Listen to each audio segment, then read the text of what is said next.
आपल्यासोबत आहेत राहुल कुल, आपल्यासोबत आहेत जयकुमार गोरे सर आणि आपल्यासोबत आहेत सुमित वानखडेजी. सर आपलं सगळ्यांचं आमच्या या विशेष कार्यक्रमात स्वागत. सगळ्यात आधी मला जयकुमार गोरे तुमच्याकडे यायचं आहे. या निवडणुकीला म्हणजे ही निवडणूक सुरू झाली त्याच्या आधीपासून निवडणुकीची चर्चा होती तेव्हा त्याच्या आधीपासून तुमच्यावर मोठे आरोप झाले.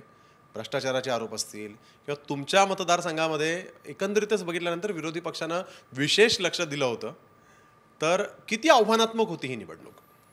नाही, मुळातच निवडणुकीतले मुद्दे विरोधी पक्षाकडे कुठले नव्हते. मतदारसंघामध्ये झालेलं काम, असलेला संपर्क, असा एक मुद्दा नव्हता की विरोधकांच्याकडे होता. त्यामुळे काही आरोप करण्याचा प्रयत्न केला की कोविडमध्ये मी केलेलं काम, जवळजवळ 3,500 रुग्णांच्यावर केलेले उपचार, त्यातून काही आरोप करण्याचा प्रयत्न केला. आणि आरोप पण किती मोठे होते की 70,000 रुपये, 2 रुग्णाचे 70,000 रुपये जयकुमार गोरेंनी खाल्ले आणि मृत रुग्णाचा असा विषय होता तो. तर त्यामध्ये कुठला दम नव्हता. पोलिसांची चौकशी झाली, पण असे अनेक आव्हानं समोर होती. या सगळ्या आव्हानाचा सामना करत असताना जनतेसाठी केलेलं काम, खास करून पाण्याचं केलेलं काम, हे मतदारसंघामध्ये लोकांच्या समोर होतं आणि कोविडमध्ये केलेलं काम लोकांच्या समोर होते. त्यामुळे फेक नेरेटिव्ह पसरवून निवडणूक लढण्याचे जे मनसुबे होते ते मुळात मोठ्या मोठ्या नेत्यांच्यापासून खालीपर्यंत होते. ते फेल झाले. आणि जो विकास कामाचा मुद्दा आहे, भारतीय जनता पक्षाच्या माध्यमातून, आदरणीय देवेंद्रजींच्या माध्यमातून पाण्याचं केलेलं काम लोकांच्या समोर होतं. आणि आपण बघता की जो तालुका 100% दुष्काळी होता, एकाही गावामध्ये शेतीच्या पाण्याची योजना नव्हती, तो तालुका आज जवळजवळ दुष्काळमुक्तीकडे चाललेला आहे. तो मतदारसंघ दुष्काळमुक्तीकडे चाललेला आहे. तर लोक कामासोबत होती. म्हणजे लाडकी बहीण योजना असेल, शेतकऱ्यांचं लाईट बिल माफीचा विषय असेल, झालेलं रस्त्याचं जाळं असेल आणि असलेला संपर्क असेल, या सगळ्या गोष्टीचा विचार केला तर मतदारसंघामध्ये विकासाचं काम झालेलं होतं. आणि समोर कुठलाही मुद्दा नसल्यामुळे विरोधकांनी काही मुद्दे तयार करायचा प्रयत्न केला, पण जनतेनं त्याला नाकारलं. आणि जनता कामासोबत, जनता भारतीय जनता पक्षासोबत राहिली.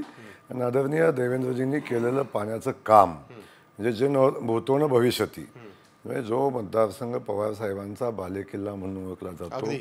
50-55 वर्षापासून ज्या पवारसाहेबांच्याकडून पाण्याची अपेक्षा जनतेला होती ती पूर्ण झाली नाही. ते काम आदरणीय देवेंद्रजींच्या कालखंडामध्ये अनेक असे निर्णय की जे कधी घेतले जाऊ शकत नव्हते किंवा पाण्याचं फेरवाटप कधी होऊ शकत नव्हते, असे निर्णय घेऊन ते प्रश्न मार्गी लागले. आणि लोक डोळ्यानं बघत होते की आता दुष्काळमुक्तीकडे आम्ही चाललोय. त्यामुळं सगळे आव्हानं मोडून पडली आणि विकास आणि पाणी जिंकलं. अगदी म्हणजे ते फडणवीसांनी पण कौतुक केलं जाहीर तुमचं की तुमचा शब्द खरा ठरला. काय किस्सा होता नेमका? नाही नाही, आमचा शब्द खरा ठरला हा विषय होता की जिल्ह्यातले जो जिल्हा कायम पवारसाहेबांच्या विचाराचा, राष्ट्रवादीच्या विचाराचा, त्या जिल्ह्यामध्ये सातत्यानं आम्ही प्रयत्न करून आता राष्ट्रवादीचं वर्चस्व संपवत आणलं. आणि या निवडणुकीत ते संपेल आणि आमच्या अटीच्या अटी आमदार जे महायुतीचे आहेत ते निवडून येतील, अशा पद्धतीची भूमिका मी कायम पक्षाकडे मांडली, फडणवीस साहेबांच्या समोर मांडली. आणि ती प्रत्यक्षात जेव्हा आली तेव्हा साहेबांनी कौतुक केलं की अरे आपण बोललो ते झालं. अशा पद्धतीची भूमिका आपण बघितली की अटीच्या अटी आमदार आज महायुतीचे निवडून आलेले आहेत. एक काळ असा होता 11च्या 11 आमदार शरद पवार साहेबांच्या विचाराचे होते, त्यानंतर 8च्या 8 आमदार शरद पवार साहेबांच्या विचाराचे होते. त्या जिल्ह्यामध्ये आता सुपडा साप राष्ट्रवादी काँग्रेस शरदचंद्र पवार पक्षाचा झाला आणि आम्ही अटीच्या अटी आमचे आमदार माहितीचे निवडून आले. नाही, अगदी सर्वाधिक रेट देखील तुमचाच आहे, स्ट्राईक रेट. त्यामुळे विशेष कौतुक आहे. मी येतो राहुल कुल सरांकडे. सर, तुम्हाला किती आव्हानात्मक वाटली ही सगळी निवडणूक? आणि फडणवीसांचं विशेष तुमच्यावर प्रेम आहे असं म्हटलं जातं, त्यांचे फार विश्वासू सहकारी अशी तुमची एक ओळख आहे. कसं वाटलं ह्या पूर्ण निवडणुकीमध्ये सामोरं जाताना? कारण तुमच्या मतदारसंघात देखील विरोधकांनी ठाण मांडलं होतं, अनेक सभा झाल्या, राजकीय दौरे मोठ्या प्रमाणात झाले. त्यामुळे किती आव्हान वाटलं या निवडणुकीमध्ये? आणि इतकं प्रेम दिलं जनतेनं की तिसऱ्यांदा हॅट्रिक मारायची संधी मिळाली. माझा मतदारसंघ हा बारामती लोकसभा मतदारसंघातील असणारा एक मतदारसंघ आहे. निवडणूक प्रत्येकच आव्हानात्मक असते आणि कमी फरकाची असते. आणि त्या ठिकाणी काम करताना मी सातत्यानं सर्वसामान्य लोकांशी संपर्क ठेवून, नाळ ठेवून राहिलो आणि त्यामुळेच यश मिळालं. विशेषतः जे पायाभूत व्यवस्था या मतदारसंघातल्या होत्या, मग ते रस्त्याच्या असतील, शेतीच्या पाण्याच्या असतील, याच्यामध्ये खूप भरीव काम आम्ही केलं. काही प्रशासकीय कार्यालय मोठ्या प्रमाणावर उभी केली आणि त्या माध्यमातून ही निवडणूक झाली आणि निवडणूक ही विकासाच्या मुद्द्यावर लढली जावी असा आमचा प्रयत्न होता. सुदैवानं लोकांनी विकासाला मतदान केलं. मला तिसऱ्यांदा निवडून दिलं, माझ्या वडिलांनाही 3 वेळा निवडून दिलं होतं. तेव्हा अशा 2 हॅट्रिक आम्ही वडील आणि मुलगा दोघंही करू शकलो. त्याचं पूर्ण श्रेय माझ्या मतदारसंघातील जनतेला आहे. परंतु एकंदरच हा मतदारसंघ पुण्याच्या जवळचा मतदारसंघ आहे. कुठंतरी विकास कामाच्या बाबतीमध्ये मागे राहिला, ही जी तक्रार होती ती तक्रार गतीनं दूर करण्याचा प्रयत्न आम्ही देवेंद्रींच्या नेतृत्वाखाली पहिल्या पंचवार्षिकमध्ये केला. दुसऱ्या पंचवार्षिकमध्ये आम्हाला अर्धाच कालावधी मिळाला. 2.5 वर्षच आमचं सरकार होतं. परंतु या कालावधीमध्ये या मतदारसंघातील विकास कामाने जी गती घेतली त्यामुळे लोकांचा प्रतिसाद चांगला होता आणि त्यामुळे मागच्या तुलनेनं चांगलं मताधिक्य घेऊन मी यावेळी निवडून येऊ शकलो.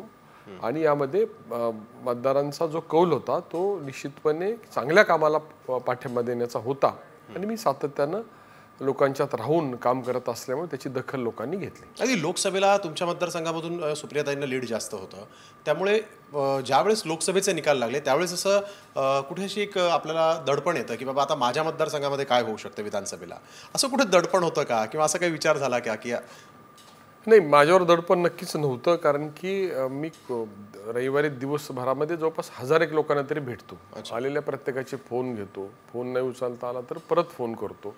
दिवसभरात 5-10 फोन तरी माझे असे लागतात की ज्यांनी चुकून फोन मला लावलेला असतो. इतका संपर्कात मी असल्यामुळे आणि चांगलं काम केलं होतं आणि लोकांचा चांगला आशीर्वाद मला आहे याची मला जाणीव होती. आणि त्याहीपेक्षा लोकसभेचं समीकरण वेगळं असतं आणि विधानसभेचं समीकरण वेगळं असतं हे मला माहीत असल्यामुळे निश्चितपणे थोडं जादा सावधतेने आम्ही काम केले खरं आहे. परंतु चिंता मात्र नव्हती. काळजी घेण्याची परिस्थिती नक्की होती आणि मला पूर्णपणे नेहमीच बदनाम करून टार्गेट करण्याचा प्रयत्न होतो. आता एखादा विषय वारंवार लोकांसमोर मांडला तर तो खरा वाटू शकतो. तो वाटू नये याची काळजी आम्ही घेतली. जसं संविधान बदलणार हे लोकसभेमध्ये कधी होणारच नव्हतं, ते मांडलं गेलं, लोकांना ते खरं वाटलं. तेवढी बाकी आम्ही काळजी घेतली आणि लोकांनीही अतिशय बारकाईनं सगळी प्रक्रिया पाहिली. आणि मी लोकांसमोर जाताना मी काय केलं आणि मी काय करणार या 2 मुद्द्यावरच निवडणूक लढवत होतो. मी कोणावर टीका केली नाही, कोणाचा अनादर केला नाही. मला मात्र अतिशय खालच्या भाषेत जाऊन टीका केली जात होती, टार्गेट केलं जात होतं.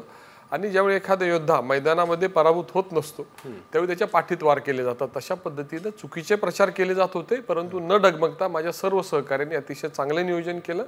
त्यामुळे दडपण निश्चितपणे थोडंफार होतं, परंतु त्याच्यापेक्षा जास्त निवडून येण्याचा विश्वास नक्की होता.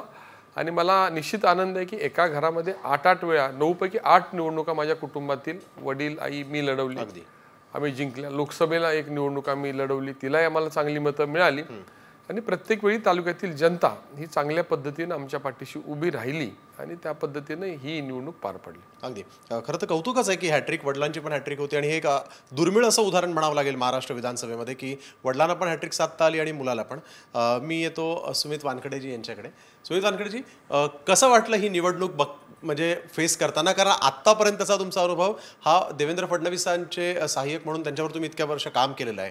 एकीकडे फडणवीसांसारख्या महाव्यस्त माणसाबरोबर काम करणं आणि त्यांना मदत करणं आणि त्यानंतर मग थेट जनतेमध्ये जाऊन त्यांच्यासोबत ही निवडणूक लढणं, कसा होता हा पूर्ण अनुभव? नाही, हा जो अनुभव होता तो निश्चितच माझ्यासाठी एक थ्रिलिंग होता. कारण मी पहिल्यांदा थेट स्वतःसाठी निवडणूक लढत होतो. आतापर्यंत मी निवडणूक प्रक्रियेचा एक भाग होता, पण आता मी स्वतः उमेदवार होतो आणि निवडणूक लढत होतो. आणि माझ्या पुढे आव्हानं पण भरपूर होती. एकतर मी नवीन चेहरा होतो. माझा मतदारसंघ 3 तालुक्यांचा मतदारसंघ आहे, जिओग्राफिकली खूप मोठा आहे आणि 30% हा जंगली एरिया असल्यामुळे गाव एकमेकांपासून फार दूर आहेत. लोकांपर्यंत पोहोचणं फार कठीण आहे आणि फार लिमिटेड वेळेमध्ये प्रचार करायचा होता. माझा चेहरा प्रत्येकापर्यंत पोहोचवायचा होता. आणि दुसरं जे महत्त्वाचा विषय होता की लोकसभेच्या निवडणुकीमध्ये जे आताचे खासदार आहेत त्यांना माझ्या मतदारसंघातनं 20,000चा लीड होता आणि तो 20,000चा लीड कापून मग परत मला माझं मताधिक्य वाढवणं हे माझ्यासोबत खरंच एक आव्हान होतं. आणि खासदारांच्याच घरात आमदार पदाची तिकीट गेल्यामुळे खासदारांनी सुद्धा तो एक प्रतिष्ठेची बनवली होती. त्याच्यामुळे भरपूर संघर्ष झाला. परंतु लोकांचं प्रेम आणि लोकांचा स्नेह आणि लोकांचा विश्वास इतका मिळाला की मला असं वाटतं की माझ्यावर त्यांनी एक मोठी जबाबदारी टाकली. म्हणजे अगदी खरं सांगतो की हे आमच्यासाठी पण सरप्राइझिंग होतं की सुमित वानखेडे निवडणुकीच्या रिंगणात उतरत आहेत. ज्यावेळेस तुमचं नाव आलं तर आम्ही पण ते रिचेक केलं की खरंच सुमित वानखेडे उतरत आहेत का. तर घरच्यांची रिएक्शन कशी होते, कारण फडणवीसांसोबत काम करणं आणि थेट निवडणूक लढवणं, किंवा स्वतःला माहिती होतं की तयारी केली होती, असं आधी विचार केला होता की कधीतरी निवडणूक लढवावी लागेल किंवा लढवायचं असं स्वप्न होतं? नाही, मी पक्षाचं काम जवळपास 2.5-3 वर्षा अगोदरपासून सुरू केलं होतं.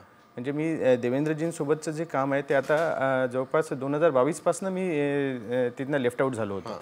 आणि पक्षाचं फील्डवरचं काम करत असताना मी लोकसभा निवडणुकीमध्ये त्या वर्धा लोकसभेचा निवडणूक प्रमुख म्हणून काम केलं.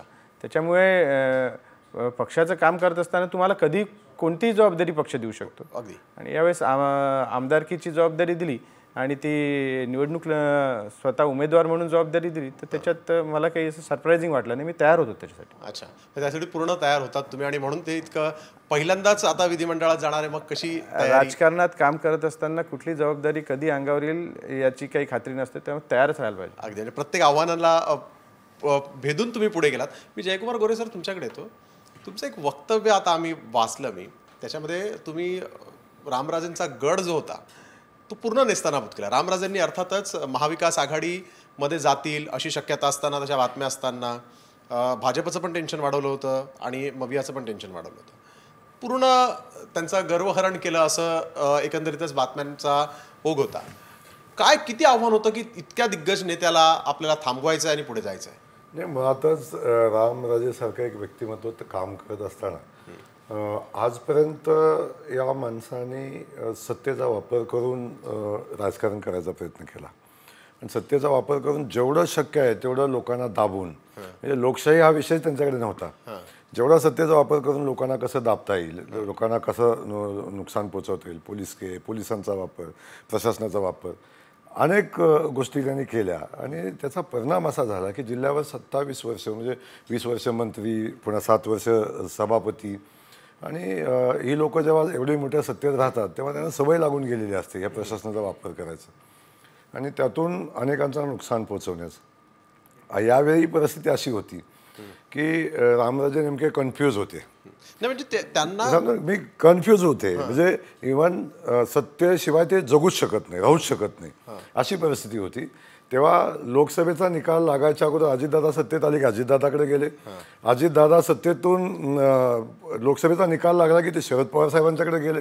शरद पवारच्याकडे जातात तो हरियाणाचा निकाल लागला तोपर्यंत तिकडं भाजप सत्तेत आलं. त्यामुळे नेमकं कुठं जावं, काय करावं या कन्फ्युजनमध्ये होते. त्यामुळे ते स्वतः इकडं युतीसोबत थांबले. उमेदवार तिकडं जाहीर केलेला उमेदवार त्यांनी म्हणजे म्हणूनच प्रश्न पडला की जे रामराजे सगळ्यांना हवेसे वाटतात, म्हणजे शरद पवारांना पण ते आपल्याकडे यावं असं वाटतं, भाजप त्यांना सोडत नाही, इतक्या मोठ्या नेत्याला तुम्ही थेट भिडलात. तो एक गैरसमज आहे. रामराजेंनी फक्त सत्ता स्थान मिळवण्यासाठी लोकांचा वापर केला, जमिनीवर त्यांचं काम नाही. जे रामराजे 19 वर्ष कृष्णा खोरेचे मंत्री असतात